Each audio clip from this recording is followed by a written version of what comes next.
বর্তমান বিশ্বের মধ্যে অনেক মনীষী আছে, ইউরোপ দেশও অনেক মনীষী আছে, ইহুদিদের মধ্যে, খ্রিস্টানের মধ্যে, ইহুদি খ্রিস্টান যারা পশ্চিমা দেশে, তাদের মধ্যে বড় বড় মনীষী আছে যারা জ্ঞান বিজ্ঞানের অনেক উচ্চ শিখরে পৌঁছে গেছে। আপনারা দেখেছেন কিছুদিন পূর্বে, আমিও দেখেছি পেপার পত্রিকার মাধ্যমে, এই ভারত, আমাদের পার্শ্ববর্তী রাষ্ট্র ভারত, এখন তারা চন্দ্র দেশে অভিযান চালিয়ে সার্থক হয়েছে। তারা এটা গৌরব বোধ করছে যে অনেক রাষ্ট্র, বড় বড় রাষ্ট্র, ইউরোপ দেশের রাষ্ট্র পর্যন্ত, ইউরোপিয়ান বৈজ্ঞানিকরা পর্যন্ত ওখানে গিয়ে সফলতা অর্জন করতে পারেনি। ভারত এটার জন্য তারা বিশ্বের উপর এখন তারা বড় গৌরব বোধ করছে। তো সুতরাং এবারে আমরা যদি বলি, যত ইসলাম ছাড়া আরো যত ধর্মের মানুষ আছে, যত ধর্মের যারা বুদ্ধিজীবী বৈজ্ঞানিক যারা আছে, এমন কোন আপনি বৈজ্ঞানিক পাবেন না বর্তমান বিশ্বের মধ্যে বড় বড় রাইটার 55টি বিষয়ে ১,৫০০-এর মতো কিতাব লিখেছেন। 55টি বিষয়ে, আমার টার্গেট হলো 55টি বিষয়। 55টি বিষয়ে ১,৫০০ দূরের কথা, 55টি বিষয়ে 500টি বই পুস্তক লিখেছেন। আপনি এরকম নজির দৃষ্টান্ত বিশ্বের কোথাও খুঁজে পাবেন না বর্তমান সময় পর্যন্ত। আমি আপনাদেরকে চ্যালেঞ্জ দিয়ে বলতে পারি, আমি এটা নিয়ে কিছু সামান্য চিন্তা ভাবনা করেছি।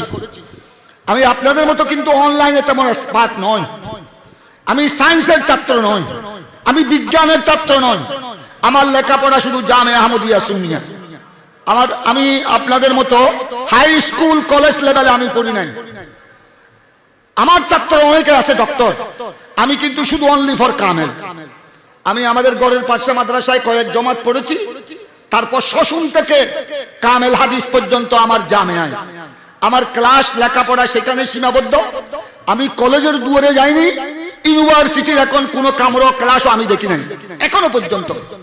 তো সুতরাং আপনাদের মতো আমি জ্ঞান বিজ্ঞানের ছাত্র নই, তারপরও আমি যতটুকু স্টাডি করেছি, বর্তমান বিশ্বে যাদেরকে বড় বড় রাইটার বলা হয়, বড় বড় বৈজ্ঞানিক বলা হয়, আপনি এমন কোন বৈজ্ঞানিক বুদ্ধিজীবী খুঁজে পাবেন না।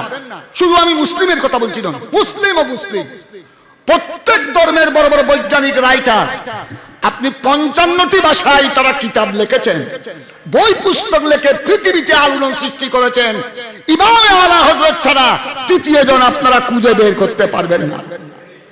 তো ইমাম আলা হযরত শুধু আহলে সুন্নাত ওয়াল জামাতের সম্পদ, শুধু মুসলমানের সম্পদ, শুধু ইসলামের সম্পদ, এটা বললে আলা হযরতের শান যথাযথ হবে না। এক কথায় বলতে হবে, গোড়া পৃথিবী, আমি শুধু দুনিয়ায় ইসলাম বলছি না, দুনিয়ায় সুন্নিয়তের কথা বলছি না। সাইয়্যিদুনা আলা হযরত দুনিয়ায় সুন্নিয়তের জন্য অদ্বিতীয় নিয়ামত, দুনিয়ায় ইসলামের জন্য অদ্বিতীয় নিয়ামত, এমনকি গোড়া পৃথিবীর জন্য। গোড়া পৃথিবীতে বর্তমান যত কোটি মানুষ আছে, 200 কোটির কাছাকাছি মুসলমান, এখনো 200 কোটি ক্রস করে নাই। কিন্তু আমি মুসলিম ও মুসলিম বর্তমান বিশ্বের মধ্যে যত কোটি কোটি মানব সন্তানের বিচরণ, সমস্ত মানবতার জন্য দুনিয়া ইনসানিয়ত, আমি বলবো দুনিয়া ইনসানিয়তের অদ্বিতীয় সম্পদ ইমামে আলা হযরত।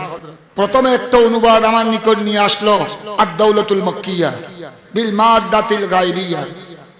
ইমামে আলা হযরতের ইলমে গায়বের উপর লিখিত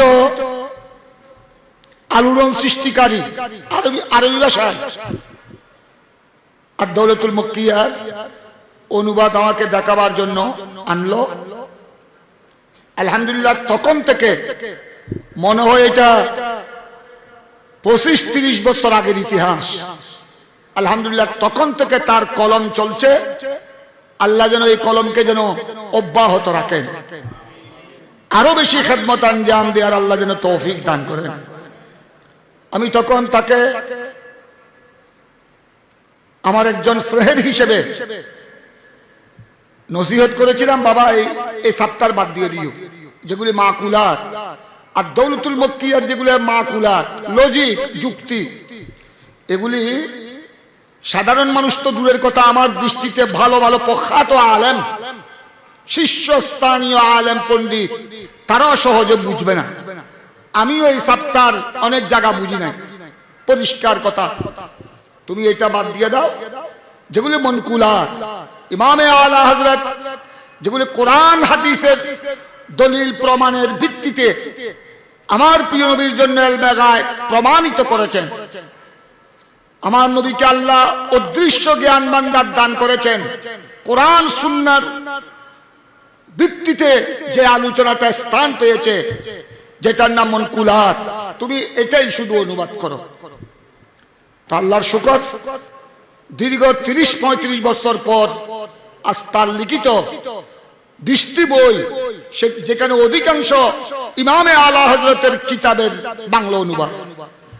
তো এটা অবশ্যই শুকরিয়া আদায়ের বিষয়। নেয়ামতের শুকর আদায় করতে হয়। নেয়ামতের শুকর আদায় করলে রব্বুল আলামিন নেয়ামত বাড়িয়ে দেন। এই সমস্ত আমাদের বাচ্চারা, আমাদের ছেলেরা, আমাদের যারা প্রজন্ম, আমাদের যারা ভবিষ্যৎ, জাতির যারা ভবিষ্যৎ, তাদের জন্য অন্তর দিয়ে দোয়া করা, এটা আমাদের উপর ঈমানি দায়িত্ব। আমিও দোয়া করছি, আপনারাও দোয়া করবেন, আল্লাহ যেন তাদের কলমের মধ্যে, আমাদের মেহমানে আলা, মেহমানে গ্রামী, তিনি দোয়া করেছেন, আল্লাহ যেন আমাদের এই বাচ্চাদের কলমের মধ্যে আরো বিশাল শক্তি আল্লাহ যেন দান করেন।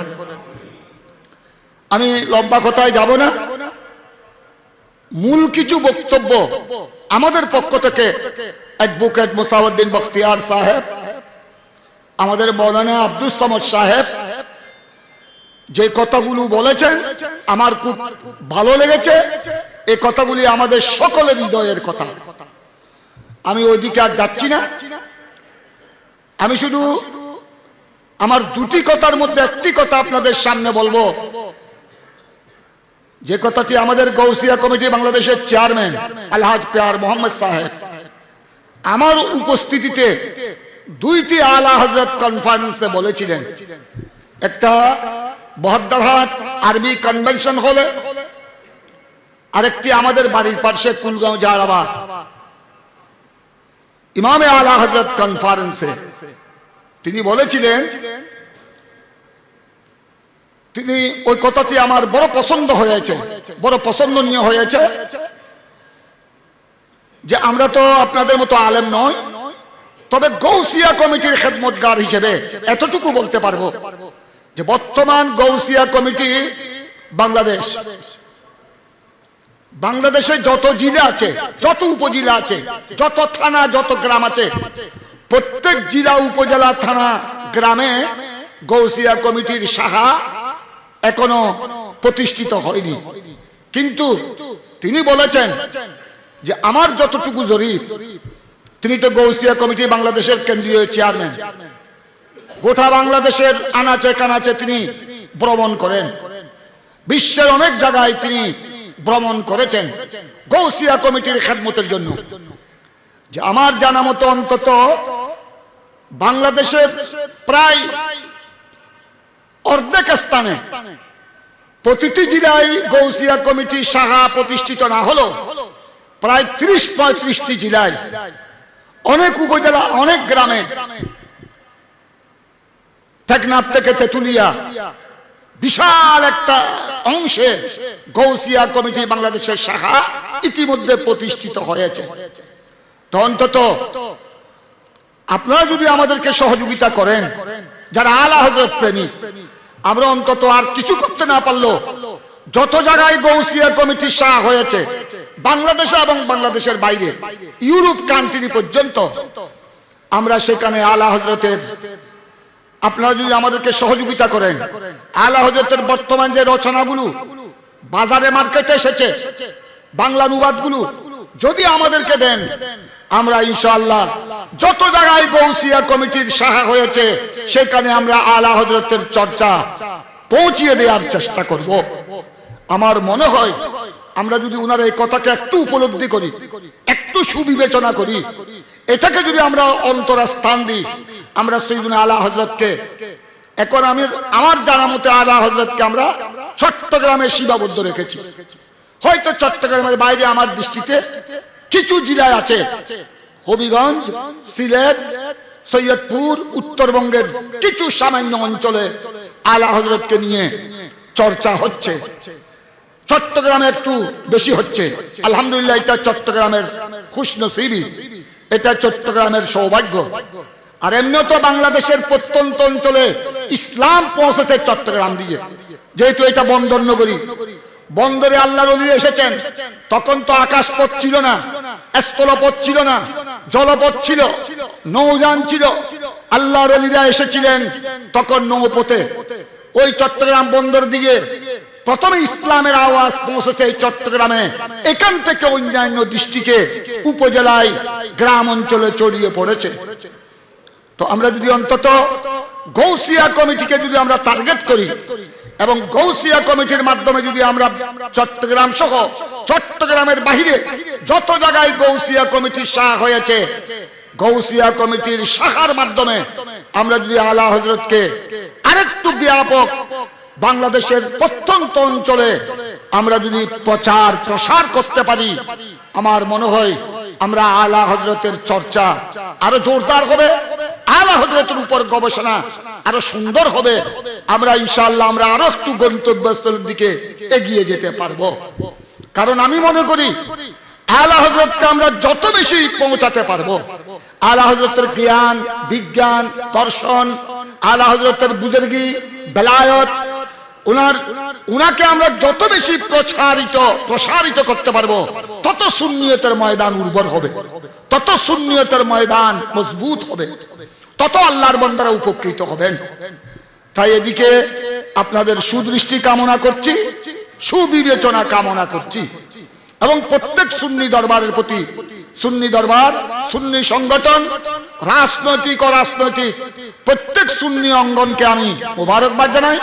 ওনারা যদি এভাবে এগিয়ে আসেন, প্রত্যেক সুন্নি দরবার, প্রতিটি সুন্নি সংগঠন, রাজনৈতিক ও রাজনৈতিক এবং বিভিন্ন তরিকত ভিত্তিক সুন্নি সংগঠন, সবাই যদি আমরা, কারণ সৈয়দনা আলা হযরত উনি একজনের নয়, সৈয়দনা আলা হযরত শুধু একটি মহলের নয়, সৈয়দনা আলা হযরত রাদিয়াল্লাহু তাআলা গোটা বিশ্বের এক অদ্বিতীয় সম্পদ।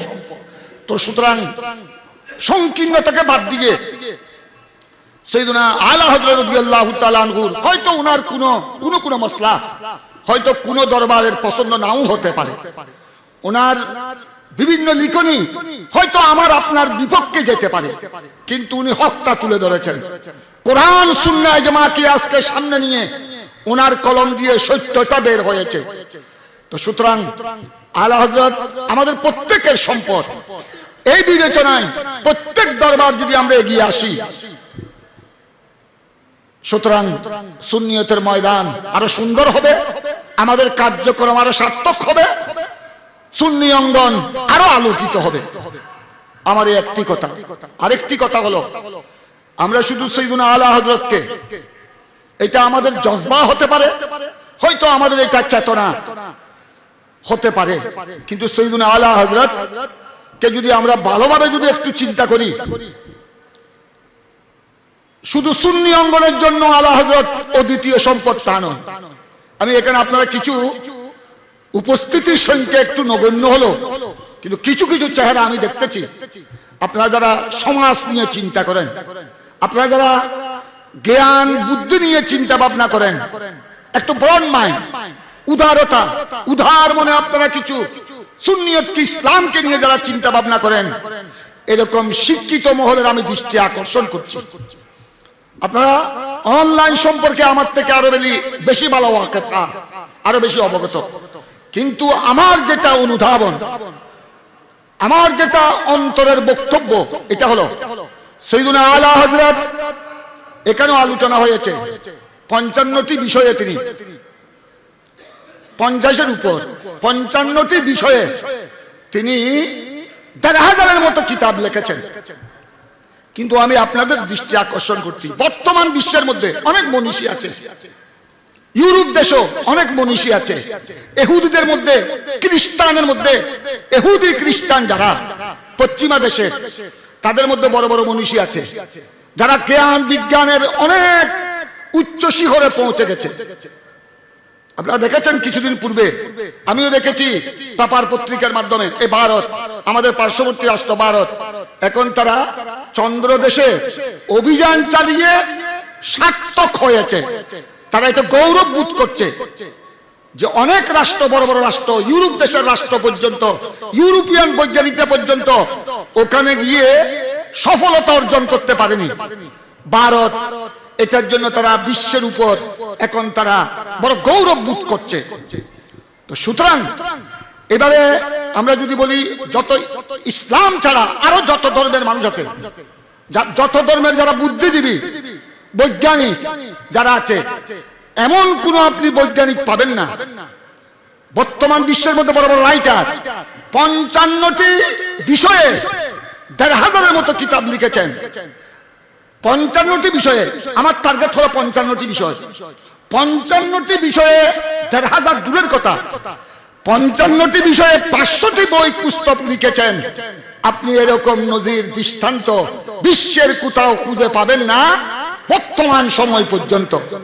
আমি আপনাদেরকে চ্যালেঞ্জ দিয়ে বলতে পারি, আমি এটা নিয়ে কিছু সামান্য চিন্তা ভাবনা করেছি। আমি আপনাদের মতো কিন্তু অনলাইনে তেমন এক্সপার্ট নয়, আমি সায়েন্সের ছাত্র নই, আমি বিজ্ঞানের ছাত্র নই, আমার লেখাপড়া শুধু জামে আহমদিয়া সুন্নিয়া। আমি আপনাদের মতো হাই স্কুল কলেজ লেভেলে আমি পড়ি নাই। আমার ছাত্র অনেকে আছে ডক্টর, আমি কিন্তু শুধু অনলি ফর কামেল। আমি আমাদের ঘরের পাশে মাদ্রাসায় কয়েক জমাত পড়েছি, তারপর শশুন থেকে কামেল হাদিস পর্যন্ত আমার জামেআয়। আমার ক্লাস লেখাপড়া সেখানে সীমাবদ্ধ। আমি কলেজের দুয়ারে যাইনি, ইউনিভার্সিটির এখন কোন কামরা ক্লাসও আমি দেখি নাই এখনো পর্যন্ত। তো সুতরাং আপনাদের মতো আমি জ্ঞান বিজ্ঞানের ছাত্র নয়, তারপরও আমি যতটুকু স্টাডি করেছি, বর্তমান বিশ্বে যাদেরকে বড় বড় রাইটার বলা হয়, বড় বড় বৈজ্ঞানিক বলা হয়, আপনি এমন কোন বৈজ্ঞানিক বুদ্ধিজীবী খুঁজে পাবেন না। শুধু আমি মুসলিমের কথা বলছি না, মুসলিম ও মুসলিম প্রত্যেক ধর্মের বড় বড় বৈজ্ঞানিক রাইটার, আপনি 55টি ভাষায় তারা কিতাব লিখেছেন, বই পুস্তক লিখে পৃথিবীতে আলোড়ন সৃষ্টি করেছেন। ইমামে আলা হযরত ছাড়া তৃতীয় জন আপনারা খুঁজে বের করতে পারবেন না।